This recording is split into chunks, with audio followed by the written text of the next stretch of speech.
మా గోదావరోళ్ళ స్టైల్లో ఇంకొక రెసిపీ చూసేద్దామా అండి. శనగపిండి అట్టు పులుసు ఎవరికైనా తెలిస్తే కమెంట్ చేయండి పక్కా. సో ఫస్ట్ అయితే శనగపిండిని తీసుకొని వాటర్ వేసుకొని దోశ బ్యాటర్ లాగా ప్రిపేర్ చేసుకోండి. వీడియోలో చూపిస్తున్నట్టుగా దల్సరగా అట్టు వేసుకోండి. కాలిన తర్వాత ముక్కలుగా కట్ చేసుకోండి. పెద్ద ముక్కలే కట్ చేసుకోండి, బాగుంటుంది పులుసులోకి. తర్వాత స్టవ్ పైన దాకా పెట్టేసుకొని ఆయిల్ వేసుకొని ఉల్లిపాయలు, పచ్చిమిరపకాయలు, పసుపు, ఉప్పు వేసుకొని బాగా వేయించండి ఉల్లిపాయల్ని.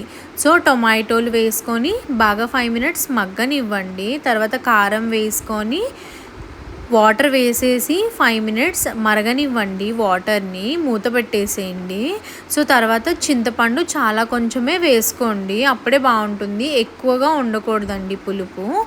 సో వేసేసుకున్న తర్వాత వాటర్ బాగా మరిగిన తర్వాత అట్టు ముక్కల్ని వేసేసుకొని మూత పెట్టేసుకొని 10 నుంచి 15 నిమిషాల వరకు అలా ఉడకనివ్వండి కూరని మీడియం ఫ్లేమ్లోని.